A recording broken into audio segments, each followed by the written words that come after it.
Olá, meus queridos alunos, mais uma vez, bom dia, ou boa tarde, boa noite. Agora falando sobre história.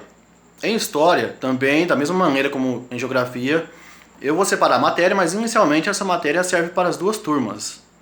E no final eu vou deixar uma pergunta para as duas turmas pesquisarem para mim, tá bom? Então, segue o mesmo esquema, eu quero as atividades, eu quero a frequência de vocês, quem está fazendo, quem não está fazendo, eu estou marcando tudo. Tudo, ok? Eu estou sendo cobrado por isso e por resultados, e eu estou cobrando o resultado de vocês, porque eu sei que vocês conseguem, vocês têm capacidade e são capazes o suficiente para me mostrar os melhores resultados possíveis, tá bom? Então vamos lá, em história, nós vamos trabalhar esse primeiro momento com a Proclamação da República. A Proclamação da República que recentemente completou 130 anos, em 120 anos em 2019, certo? Nós estamos indo para 122 anos da República, ok? E a República, ela, na verdade, ela não aconteceu de uma forma mansa, calma, tranquila, do dia para a noite. Ela foi resultado de uma crise, um império, uma crise na monarquia brasileira. A gente lembra que o Brasil ele era colônia de Portugal. Em 1822, Dom Pedro I proclamou a República, a independência, aliás, de Portugal, instituiu o Império do Brasil. E em 1888 aconteceu algo que marcou bastante, aliás, voltando um pouquinho antes. Entre 1864 a 1870 aconteceu algo que marcou bastante na história do Brasil, que foi o envolvimento do Brasil com a Guerra do Paraguai, tá bom? E nesse conflito, milhares de mortos, principalmente no Paraguai. O Paraguai perdeu praticamente metade da sua população, foi morta durante a guerra. E o Brasil ele saiu fortalecido. Mas também houve uma união de esforços. Brasil, o Paraguai, aliás, Brasil, Argentina e Uruguai, com o apoio da Inglaterra. A Inglaterra não gostava do Paraguai. O Paraguai era a principal potência, uma das maiores potências comerciais aqui na América do Sul. E isso incomodava muito a Inglaterra, que tinha interesses aqui na América do Sul. E com isso, com o fim da Guerra do Paraguai, o Paraguai arrasado, e até hoje ele sente os efeitos daquela guerra. O Brasil, a monarquia entrou em um certo descrédito, principalmente por conta de algumas classes da burguesia, classes da população que não se sentia privilegiada, não se sentia acolhida, amada pelo imperador Dom Pedro II. Entre elas nós temos os fazendeiros, né, os cafeicultores principalmente. Nós temos a igreja. Ok? Quando eu falo igreja, eu estou falando de igreja católica, que naquela época, embora o Estado fosse laico, e é laico até hoje, a igreja católica ela é predominante no nosso país e ela tinha bastante influência, tem bastante influência na política. Então, e outra classe também que se sentiu desprestigiada, desvalorizada, foi a dos militares. E essa sim, a última classe dos militares, foi a responsável por articulações políticas entre os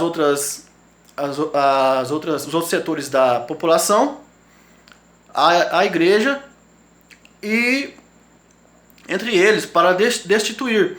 E embora houvesse essa insatisfação com Dom Pedro II, a forma de governar, haviam revoltas populares, movimentos separatistas no Rio Grande do Sul, em Pernambuco, nós tínhamos em São Paulo também, região de São Paulo, no Ceará.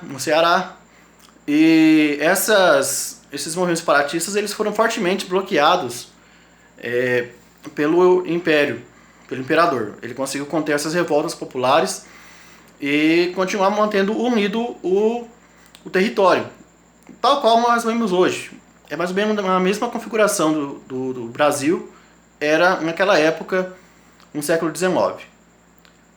Mas em 1888 aconteceu algo que mudou a política do Brasil, que foi a abolição da escravidão pela princesa Isabel. Princesa Isabel, que filha de Dom Pedro II, ela vendo que em todo o país, em todos os países do mundo, a abolição já tinha sido abolida há muito tempo, o Brasil foi o último país aqui no continente americano, como um todo, América do Norte, Central e Sul, aboliu a escravidão e acabou com a mão de obra gratuita. E isso provocou a revolta, principalmente dos fazendeiros, que tinham que libertar agora os seus escravos, e se eles quisessem trabalhadores, eles teriam que pagar mão de obra assalariada.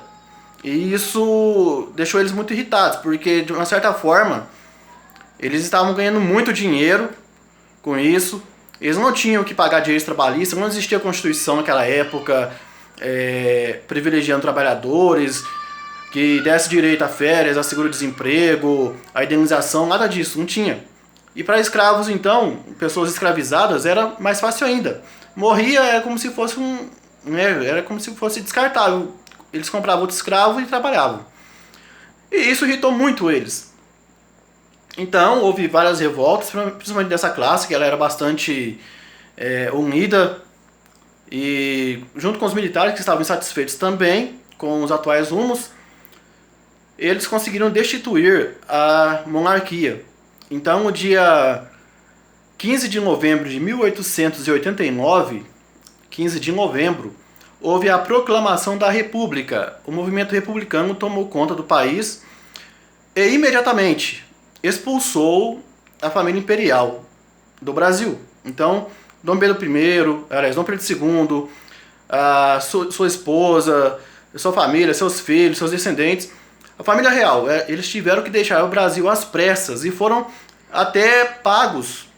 A República, ela forneceu todo o custeio com a viagem dessa família de volta para Portugal, de volta para a França, enfim, para as suas origens. Então, foi um acontecimento que mudou para sempre a nossa história. Então, se a nossa república hoje ela é o que foi graças a essa proclamação, que, embora os livros de história chamem de proclamação da república, ela foi proclamada, na verdade foi o primeiro golpe de Estado que o Brasil teve. Tá certo? Primeiro golpe armado pelos militares. Tiraram um imperador, um rei, e depuseram e instauraram um novo sistema político. Nós temos isso novamente, golpe de Estado se repetindo em 1930 com a ascensão de Getúlio Vargas. Nós temos isso em 1937 com o Estado Novo também por Getúlio Vargas para se perpetuar o poder. Nós temos isso em 1964 pelos militares que destituíram o João Goulart, que era o presidente do Brasil na época. Aí nós tivemos um outro golpe de Estado, dessa vez armado pelo Congresso Nacional, em 1990, com o impeachment de Fernando Collor de Mello, que foi o primeiro presidente da era pós-ditadura, primeiro presidente eleito democraticamente, ok? Diretamente. E nós temos também a presidente Dilma Rousseff, que foi também deposta por um outro golpe de Estado.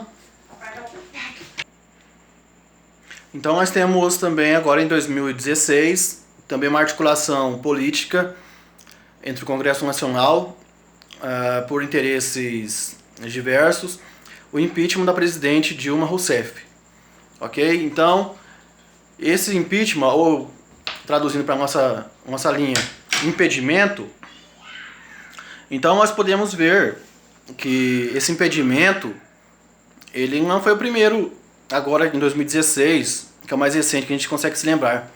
Não foi a primeira vez que o Brasil passou por isso.